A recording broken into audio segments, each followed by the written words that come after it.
Hi all, എല്ലാവർക്കും LGS ടോപ്പറിന്റെ പുതിയൊരു ക്ലാസ്സിലേക്ക് സ്വാഗതം.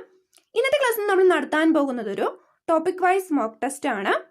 നമ്മൾ ഓൾറെഡി ടോപ്പിക് വൈസ് മോക്ക് ടെസ്റ്റിന്റെ സീരീസ് സ്റ്റാർട്ട് ചെയ്തിരുന്നു. അതായത് ഒരു ടോപ്പിക്കിനെ ബേസ് ചെയ്ത് മോക്ക് ടെസ്റ്റ് കണ്ടക്ട് ചെയ്യുകയാണ് ചെയ്യുന്നത്.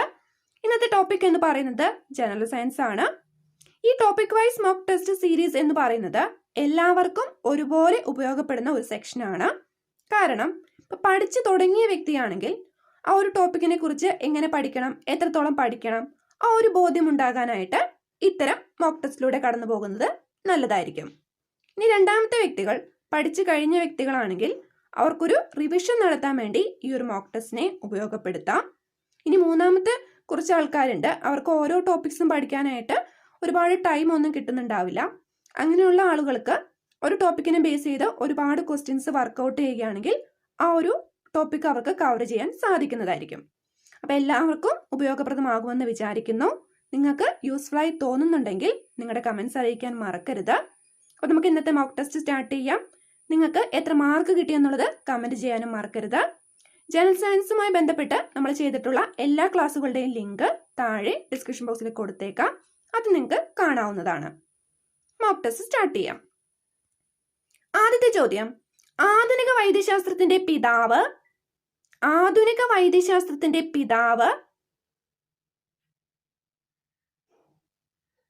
Option C Hippocrates.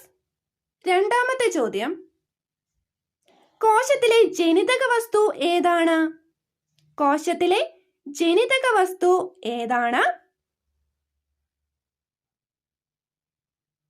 Option A DNA. അടുത്ത ചോദ്യം, ചിലന്തിയുടെ ശ്വസനാവയവം.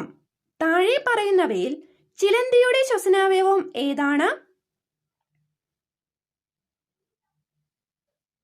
Option A book lungs. അടുത്ത ചോദ്യം, ഏറ്റവും കൂടുതൽ ഘ്രാണശക്തിയുള്ള ജന്തു ഏത്?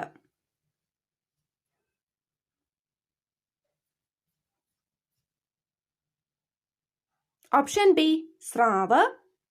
അടുത്ത ചോദ്യം, അണലി വിഷം എന്തിനെയാണ് ബാധിക്കുന്നത്? അല്ലെങ്കിൽ അണലി വിഷം മനുഷ്യ ശരീരത്തിലെ ഏത് അവയവ വ്യവസ്ഥയാണ് ബാധിക്കുന്നത്? ഓപ്ഷൻ സി രക്തപര്യന വ്യവസ്ഥയെ. അടുത്ത ചോദ്യം, കറുത്ത മരണം എന്ന അപരനാമത്തിൽ അറിയപ്പെടുന്ന രോഗം ഏതാണ്?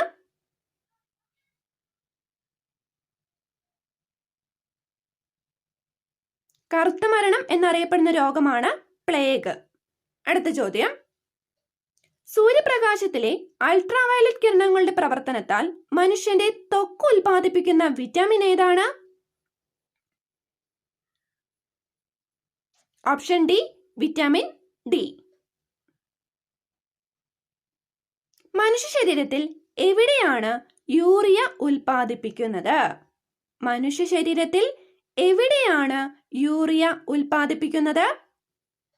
ഓപ്ഷൻ ബി കരളിൽ.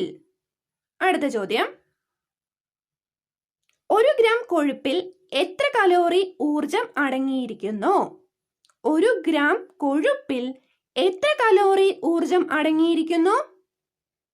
Option A 9.3. മനുഷ്യ ശരീരത്തിലെ ഏറ്റവും കൂടുതൽ പുനരുജ്ജീവന ശേഷിയുള്ള അവയവം ഏതാണ്?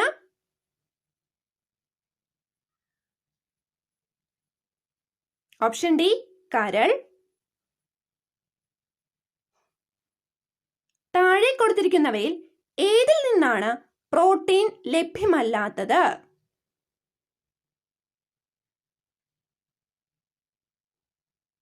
ഓപ്ഷൻ ഡി അരി. അടുത്ത ചോദ്യം, ഏത് അവയവമാണ് റെനിൻ എന്ന ഹോർമോൺ ഉൽപ്പാദിപ്പിക്കുന്നത്?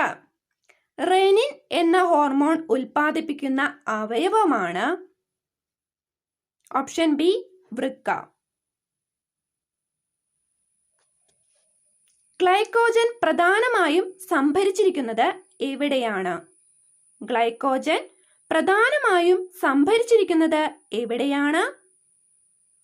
ഓപ്ഷൻ ഡി കരളിലും പേശികളിലും. അടുത്ത ചോദ്യം, ഏത് മാറ്റിവെക്കുന്ന ശസ്ത്രക്രിയയാണ് കെരാറ്റോപ്ലാസ്റ്റി എന്ന് അറിയപ്പെടുന്നത്?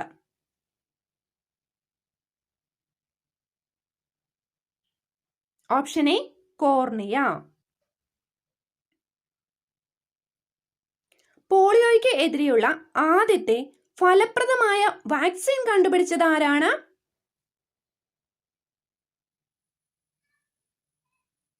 Option C Jonas E Salk. ഏത് രോഗത്തെ പ്രതിരോധിക്കാനാണ് BCG വാക്സിൻ ഉപയോഗിക്കുന്നത്? ഏത് രോഗത്തെ പ്രതിരോധിക്കാനാണ് BCG വാക്സിൻ ഉപയോഗിക്കുന്നത്? ഓപ്ഷൻ എ ക്ഷയം. മനുഷ്യഹൃദയത്തിന്റെ ശരാശരി ഭാരം എത്രയാണ്? മനുഷ്യഹൃദയത്തിന്റെ ശരാശരി ഭാരം എന്ന് പറയുന്നത് ഓപ്ഷൻ സി 300 ഗ്രാം. അടുത്ത ചോദ്യം, മാറ്റിവെക്കപ്പെട്ട ആദ്യത്തെ മനുഷ്യ അവയവം ഏതാണ്? മാറ്റിവെക്കപ്പെട്ട ആദ്യത്തെ മനുഷ്യ അവയവം ഓപ്ഷൻ സി വൃക്ക. എന്തിനെക്കുറിച്ചുള്ള പഠനമാണ് ഹെപ്പറ്റോളജി? എന്തിനെക്കുറിച്ചുള്ള പഠനമാണ് ഹെപ്പറ്റോളജി എന്ന് അറിയപ്പെടുന്നത്? ഓപ്ഷൻ ബി കരൾ. അടുത്ത ചോദ്യം, താഴെ കൊടുത്തിരിക്കുന്നവയിൽ ഏത് അസുഖമാണ് ഈച്ച പരത്തുന്നത് അല്ലാത്തത്?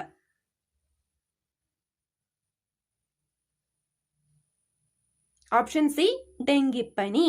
കൊതുക് പരത്തുന്ന രോഗമാണ് ഡെങ്കിപ്പനി. RNAയിൽ അടങ്ങിയിരിക്കുന്ന നൈട്രജൻ ബേസ് ഏതാണ്? താഴെ പറയുന്നവയിൽ RNAയിൽ അടങ്ങിയിരിക്കുന്ന നൈട്രജൻ ബേസ് ഏതാണ്? RNAയിൽ മാത്രം അടങ്ങിയിരിക്കുന്ന nitrogen base option C uracil. അടുത്ത ചോദ്യം, എന്തിനെക്കുറിച്ചുള്ള പഠനമാണ് ആൻജിയോളജി? എന്തിനെക്കുറിച്ചുള്ള പഠനമാണ് ആൻജിയോളജി? ഓപ്ഷൻ എ രക്തക്കുഴലുകൾ. അടുത്ത ചോദ്യം, മന്ത് പരത്തുന്ന ജീവി. മന്ത് രോഗം പരത്തുന്ന ജീവി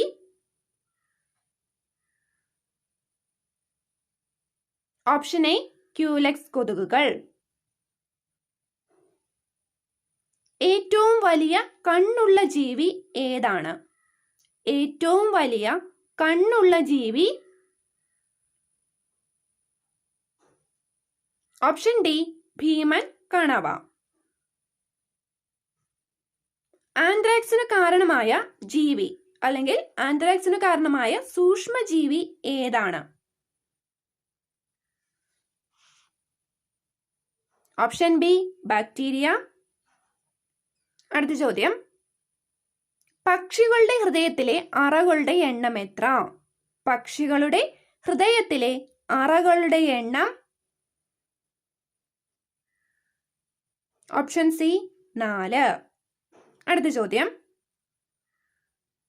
കാലുകളിൽ ശ്രവണേന്ദ്രിയമുള്ള ജീവി ഏത്? കാലുകളിൽ ശ്രവണേന്ദ്രിയമുള്ള ജീവി option D ചീവീട്.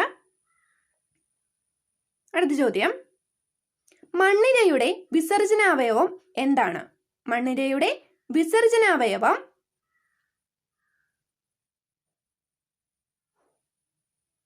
Option B nephridia. അടുത്ത ചോദ്യം, ഏതിന്റെ സാന്നിധ്യമാണ് ബെനഡിക്ട് ടെസ്റ്റിലൂടെ തിരിച്ചറിയുന്നത്? ഏതിന്റെ സാന്നിധ്യമാണ് ബെനഡിക്ട് ടെസ്റ്റിലൂടെ തിരിച്ചറിയുന്നത്? Option B diabetes. എലിച്ചെള്ള് പരത്തുന്ന രോഗമേത്? താഴെ പറയുന്നവയിൽ എലിച്ചെള്ള് പരത്തുന്ന രോഗമേതാണ്? Option D plague. അടുത്ത ചോദ്യം, കാലുപയോഗിച്ച് രുചിയറിയുന്ന ജീവി ഏത്? കാലുപയോഗിച്ച് രുചിയറിയുന്ന ജീവി ഓപ്ഷൻ ബി ചിത്രശലഭം. മലേറിയയ്ക്ക് കാരണമാകുന്ന അണുജീവി. മലേറിയയ്ക്ക് കാരണമാകുന്ന സൂക്ഷ്മജീവി?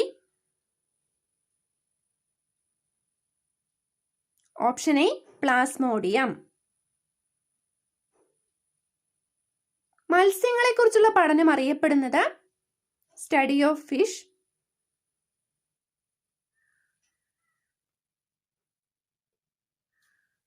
Option A ichthyology. അടുത്ത ചോദ്യം, സ്വയം ചലിക്കാൻ കഴിവില്ലാത്ത ജീവി. സ്വയം ചലിക്കാൻ കഴിവില്ലാത്ത ജീവി ഏതാണ്? Option C sponge. മണ്ണിരയുടെ രക്തത്തിന്റെ നിറം. മണ്ണിരയുടെ രക്തത്തിന്റെ നിറം.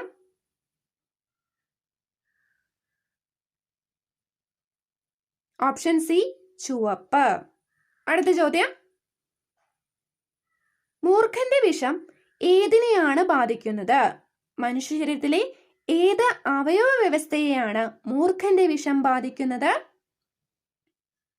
Option A നാഡീവ്യവസ്ഥ. ഹീമോസയാനിൻ രക്തത്തിന് ഏത് നിറമാണ് നൽകുന്നത്? ഹീമോസയാനിൻ രക്തത്തിന് ഏത് നിറമാണ് നൽകുന്നത്? ഓപ്ഷൻ സി നീല. ആന്റിബയോട്ടിക് ആയ പെൻസിലിൻ ഉൽപ്പാദിപ്പിക്കുന്ന ജീവി.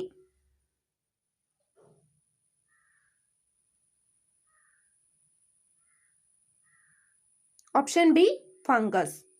അടുത്ത ചോദ്യം, എന്തിനെക്കുറിച്ചുള്ള പഠനമാണ് ഓഫിയോളജി? എന്തിനെക്കുറിച്ചുള്ള പഠനമാണ് ഓഫിയോളജി?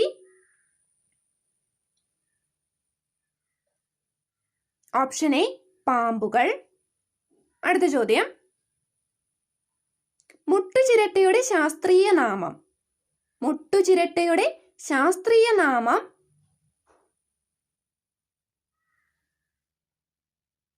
Option D patella. പ്ലേറ്റ്ലെറ്റുകളുടെ ജീവിതകാലം എത്ര ദിവസമാണ്? പ്ലേറ്റ്ലെറ്റുകളുടെ ജീവിതകാലം എത്ര ദിവസമാണ്? ഓപ്ഷൻ സി 7 ദിവസം. മനുഷ്യന്റെ ആമാശയത്തിൽ എത്ര അറകളുണ്ട്? മനുഷ്യന്റെ ആമാശയത്തിൽ എത്ര അറകളുണ്ട്? Option B 1. യുവത്വ ഹോർമോൺ എന്നറിയപ്പെടുന്നത്? യുവത്വ ഹോർമോൺ എന്നറിയപ്പെടുന്നത്?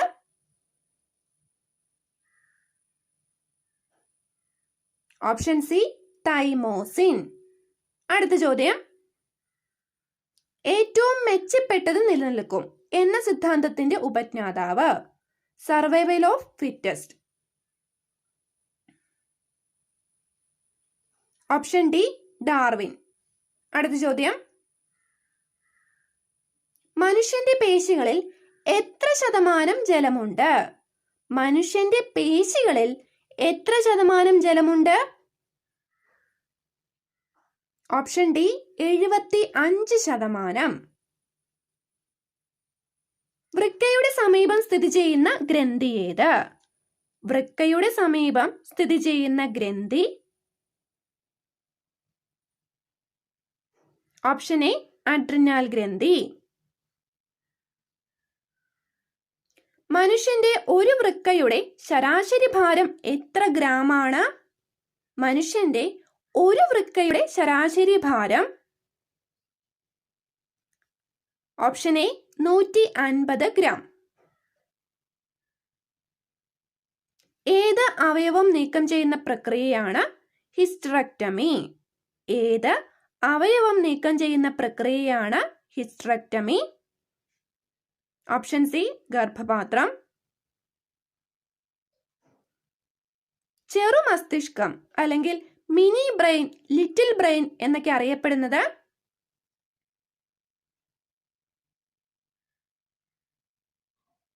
Option B cerebellum. മനുഷ്യ ശരീരത്തിൽ ഏറ്റവും വലിയ പേശി ഏതാണ്? മനുഷ്യ ശരീരത്തിലെ ഏറ്റവും വലിയ പേശി? Option C gluteus maximus. അപ്പോൾ ഇന്നത്തെ 50 ക്വസ്റ്റ്യൻസ് കംപ്ലീറ്റ് ചെയ്തിരിക്കുകയാണ്. ഈ ഒരു സെക്ഷൻ നിങ്ങൾക്ക് യൂസ്ഫുൾ ആവുന്നുണ്ടെങ്കിൽ നിങ്ങളുടെ കമന്റിലൂടെ അത് അറിയിക്കുക. അപ്പോൾ എല്ലാ ദിവസവും ടോപ്പിക് വൈസ് മോക്ക് ടെസ്റ്റ് നമ്മൾ നടത്താറുണ്ട്. അതെല്ലാവരും അറ്റൻഡ് ചെയ്യുന്നുണ്ടെന്ന് പ്രതീക്ഷിക്കുന്നു. ടോപ്പിക് വൈസ് മോക്ക് ടെസ്റ്റ് എന്നൊരു പ്ലേലിസ്റ്റ് നമ്മൾ ക്രിയേറ്റ് ചെയ്തിട്ടുണ്ട്. അത് നോക്കിക്കഴിഞ്ഞാൽ ഇതുവരെ നമ്മൾ നടത്തിയിട്ടുള്ള എല്ലാ ടോപ്പിക് വൈസ് മോക്ക് ടെസ്റ്റിൻ്റെയും ലിങ്ക് അവൈലബിൾ ആണ്. കാണുക. താങ്ക്